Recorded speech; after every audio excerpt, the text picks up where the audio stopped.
한 사람을 찾으시는 하나님. 사무엘상 1장.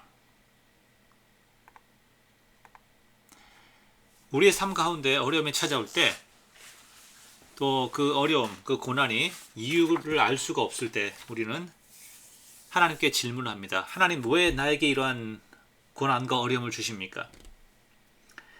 그러한 때에 우리는 하나님께 더 나아가야 합니다. 그것이 믿음입니다. 왜냐하면 그 고난 뒤에 숨겨진 하나님의 계획, 우리가 그 계획을 알 수 없기 때문에 우리가 이유를 모르는 것이죠. 그런데 하나님은 항상 우리를 위해서 놀라운 계획을 가지고 계십니다.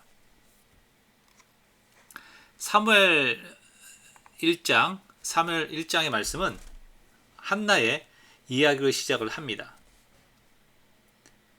그러면서 아이를 낳지 못했던 한나의 이야기를 통하여서 하나님은 놀라운 구원의 계획, 그의 백성을 향하신 놀라운 구원의 일들을 감당해 가십니다.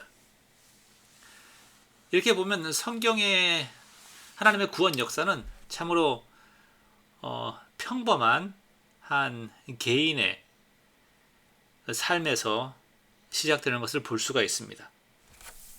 한나의 삶에 고난이 찾아왔습니다. 사무엘상 1장 1절부터 2절. 에브라임 산지 라마다 소빔에 에브라임 사람 엘가나라 하는 자가 있으니 그는 요람의 아들이요 엘리후의 손자요 도후의 증손이요 수베의 현손이더라. 그에게 두 아내가 있으니 하나의 이름은 한나요 하나의 이름은 브린나라. 브린나는 자식이 있고 한나는 무자하더라. 왜 두 명의 아내를 두었을까요? 네, 첫째 아내 한나가 자식이 없었기 때문입니다. 물론 성경에서는 이것을 권장하지 않죠. 브린나에게는 자식이 있고, 영어 성경을 보면 자식들 이런 복수를 사용하고 있습니다. 그 얘기는 브린나에게 한 명의 자식이 있는 것이 아닌 딸들과 아들들이 있었다는 것이죠. 한나는 자녀가 없음으로 인해서 남편이 둘째 아내를 데리고 오는 것을 보았고, 또 그 둘째 아내가 계속적으로 아이를 낳는 것을 보면서 깊은 자괴감에 빠졌을 것입니다. 그 당시에 생각하기를 자식을 낳지 못하면 하나님께 저주받은 여인이다, 이렇게 생각을 했습니다. 자식이 없으면 노후의 삶을 보장할 방법이 없거든요. 남편이 죽고 나면 누가 늙은 여인을 보살피겠습니까? 그래서 최소한 한나는 10년 이상을 자녀가 없는 것으로 인해서 괴로워했고 힘든 시간들을 보냈습니다. 그 사람들이 수군거렸죠. 한나가 우리는 모르지만 하나님만 알고 계시는 어떤 죄로 인해서 하나님께 벌을 받고 있는 것이다 라는 그러한 비난들을 감당해야 했습니다.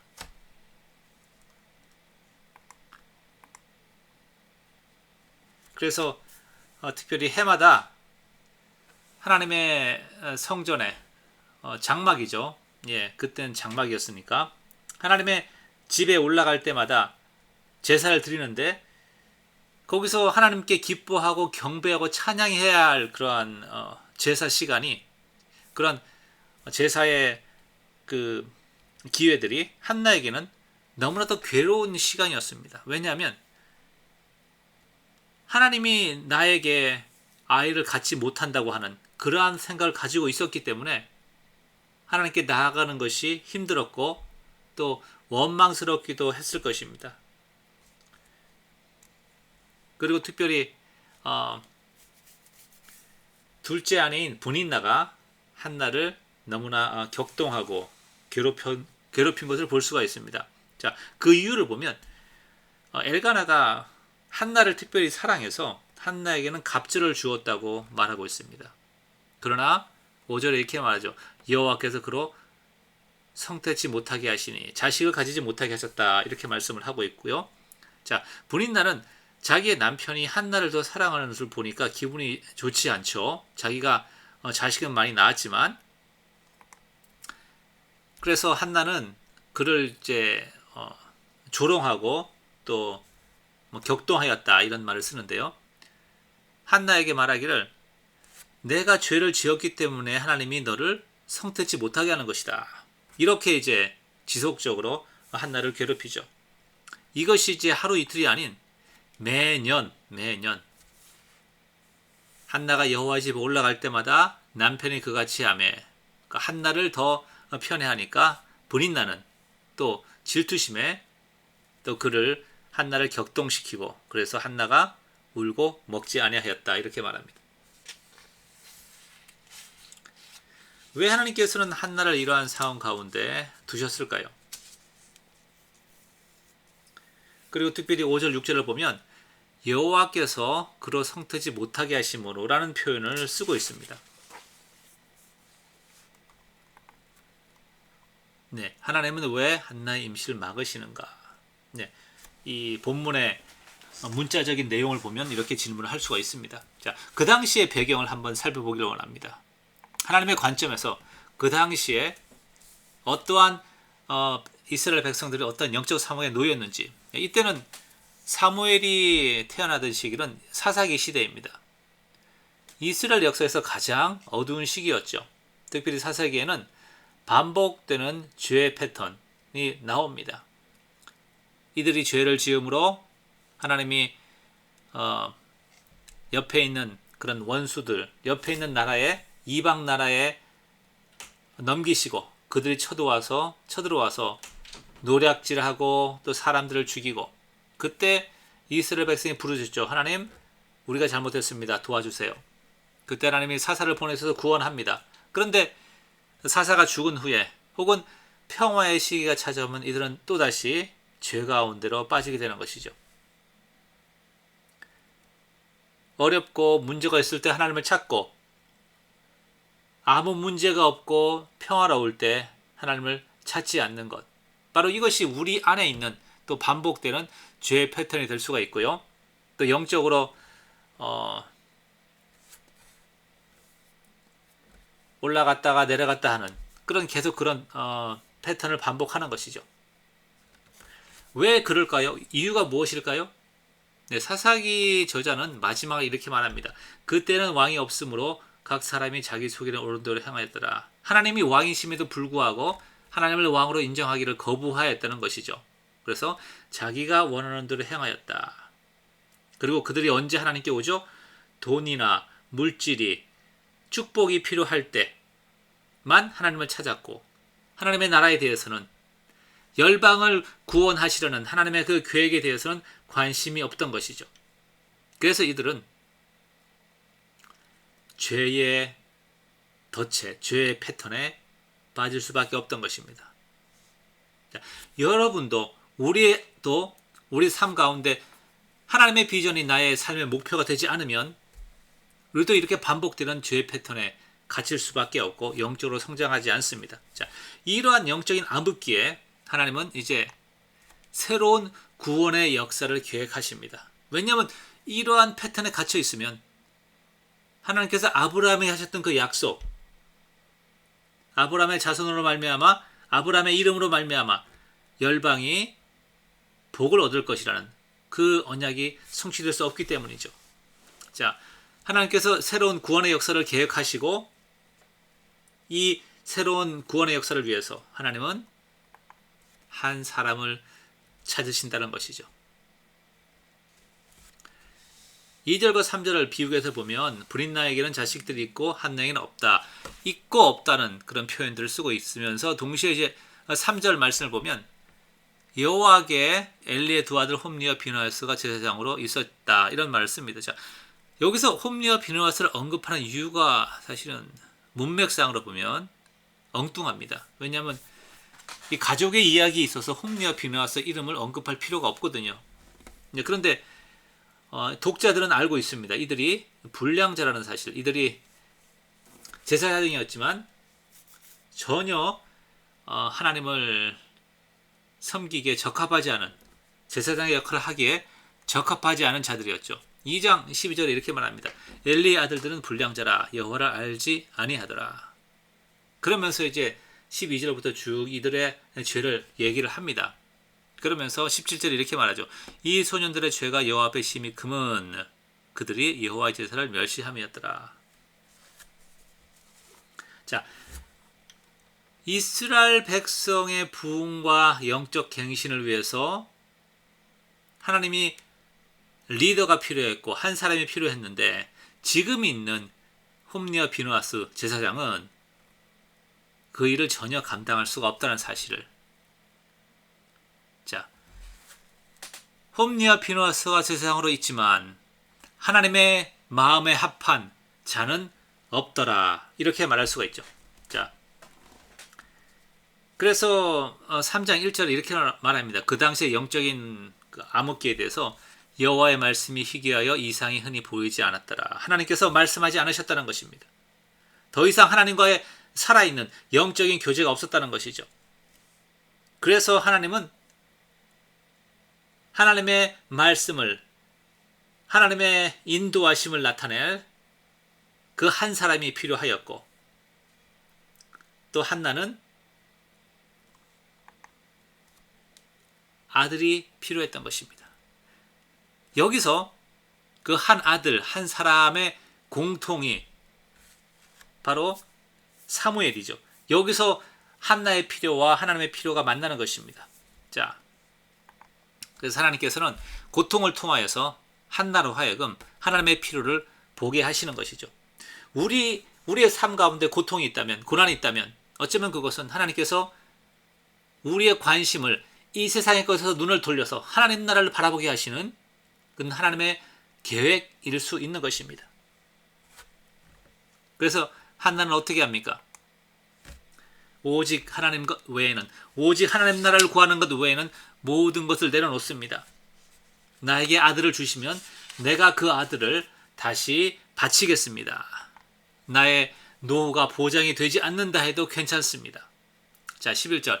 서원하여 가로되, 죄송합니다. 1장이죠. 1장 11절입니다. 서원하여 가로되 만군의 여호와여 만일 주의 여정의 고통을 돌아보시고 나를 생각하시고 주의 여정을 잊지 아니하사 아들을 주시면 내가 그의 평생에 그를 여호와께 드리고 삭도를 그 머리에 대지 아니하겠나이다.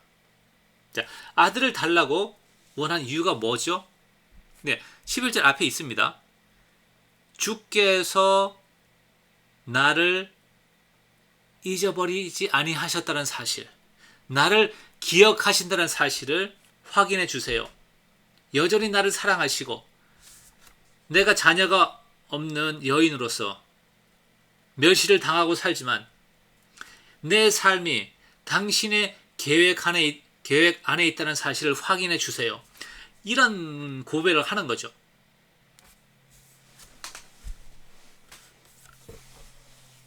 얼마나 한나가 절박했으면 이런 고백을 하겠습니까? 사무엘이 이제 아들이 태어나서 나를 노후에 봉양하지 않아도 상관없습니다. 다만 한 가지, 하나님이 내 기도를 들으시고 내 인생을 사용하셨다는 사실. 그래서 사무엘이 하나님께 헌신한다면 그것으로 나는 감사하겠습니다. 이런 고백을 하는 것입니다. 그래서 하나님은 그녀의 기도를 들으시고 아들을 주시죠. 그리고 또 한나는 서원한 대로 또 하나님 앞에 약속을 지킵니다. 그래서 그 어린 사무엘을 실로에 데리고 와서 거기서 하나님을 섬기도록 평생 동안, 그죠? 평생이죠. 그렇게 합니다. 한나의 필요는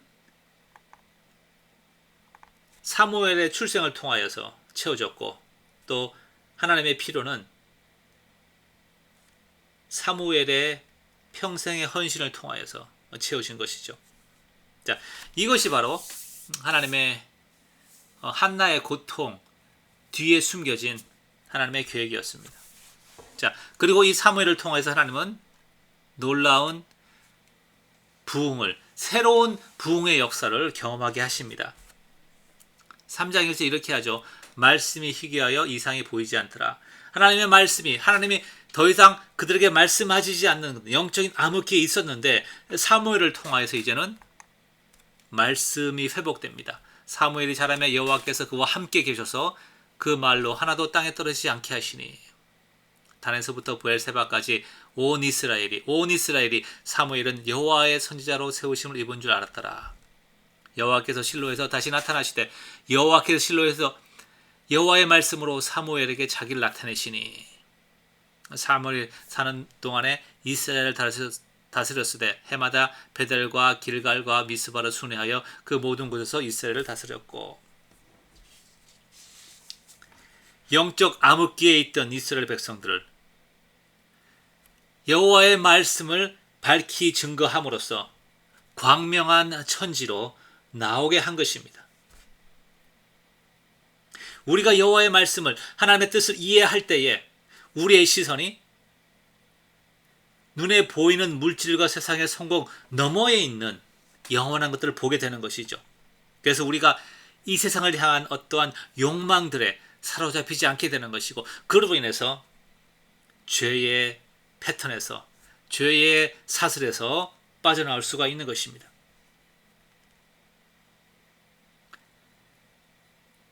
사사기에 많은 사사들이 있었고 이스라엘 백성들을 원수들에서 구원했지만 사무엘처럼 여호와의 말씀을 증거함으로 그들을 영적 암흑에서 영적 봉사 장림에서 깨어나게 하였던 사역은 없었습니다. 바로 이것이 하나님이 사무엘을 통해서 계획하신 새로운 부흥이라는 것입니다. 자, 그래서 사무엘은 또 어떻게 합니까? 회개 운동을 시작하는 것이죠. 사무엘이 이렇게 말합니다. 너희가 전심으로 여호와께 돌아오려거든. 진짜로 돌아오려거든. 전에 이방 나라가 쳐들어와서 너희를 괴롭게 하니까 어떻게 어려운 것을 면해보고자 내가 두려워서 하나님께 잘못했다고 고백하고 또 도와달라고 하는 것이 아닌 너희가 중심으로 평화의 시기에도 하나님을 구하고 싶거든. 이방 신들과 아스타롯을 너희 중에 제하고 무엇입니까? 너희 몸입니까? 너희 마음을 여기로 향하여 그만 섬기라. 이방 신을 같이 섬기는 것이 아닌 그만 섬기라. 너희를 블레셋 사람의 손에서 건져내실 것이다. 그러면 건져내실 것이다. 4절 어떻게 됩니까? 이에 이스라엘 자손이 바알과 아스타롯을 제하고 여호와만 섬기니라. 아멘. 이것이 진정한 부흥이죠. 사사기 시대에 하나님의 구원이 임하였지만 이런 회개운동의 역사가 있었다는 기록은 없습니다. 그렇기 때문에 그들은 다시 평화의 시기가 왔을 때 우상 숭배로 나아갔던 것입니다. 물론 사무엘이 가져온 이 영적 부흥의 시기 잠깐이지만 이 시기를 통하여서 이스라엘 백성이 영적으로 성숙했으며 나아가서 다윗 왕과 같이 그런 하나님의 준비된 일꾼이 일어날 수 있는 그런 귀한 영적인 토양이 된 것이죠. 사무엘이 이런 사역을 감당할 때 한두 해 한 것이 아닙니다. 평생을 하였습니다. 60년, 70년을 한 것이죠. 이러한 모든 부흥의 역사가 새로운 어떤 부흥의 역사, 그러니까 이스라엘이 사사기를 넘어서 이제 다윗 왕국의 시대로 넘어가는 너무 정말 귀중한 이 시대에, 이 시기에 하나님이 한 사람이 필요했고 그 한 사람, 헌신된 한 사람, 고난 가운데 있는 한 여인의 헌신이 시발점이 되어서 그 한 사람이 세워지고 다윗 왕국이 세워지고 또 메시아가 오실 준비가 되는 것입니다. 말씀을 정리하겠습니다. 한 사람을 찾으시는 하나님, 3,400년 전에도 3,500년 전에도 한 사람을 찾으시는 하나님께서 지금 21세기에도 한 사람을 찾고 계십니다. 몰락해가는 서구 교회를 보시기 바랍니다. 교회는 감소하고 있고 영적인 영향이 쇠퇴해지고 있고 메시지는 세상의 그러한 복들로 오염되어 있고 점점 사람들이 줄어들고 있습니다. 관심이 없습니다. 하나님의 말씀에 관심이 없고 하늘의 복에 대해 관심이 없습니다. 우리는 이런 것을 보면서 서구 교회에 부흥이 정말로 긴급하다는 사실을 인정하지 않을 수 없습니다. 그리고 많은 사역자들이, 많은 목사님들이 사역지를 떠나고 있습니다. 이러한 암흑기에 하나님은 한 사람을 찾으십니다. 여러분의 삶이 고통 가운데 있습니까? 그것이 죄로 인한 것이 아니라고 한다면 하나님께서는 놀라운 계획을 숨겨 놓으셨습니다. 그런 하나님을 신뢰하시면서 하나님께 더욱더 나아가시고 하나님께서 집중하시기 바랍니다. 다른 모든 것은 내려놓으시고 세상을 향한 꿈들, 여러 가지 계획들 다 내려놓으시고 오직 주님께 나아가시기 바랍니다. 그러면 당신의 삶을 통해서 이루실 새로운 부흥의 역사를 보게 될 것입니다. 이 놀라운 부흥의 역사가 우리의 모든 삶 가운데, 삶의 현장과 사역의 현장 가운데 임하기를 간절히 소망합니다. 감사합니다.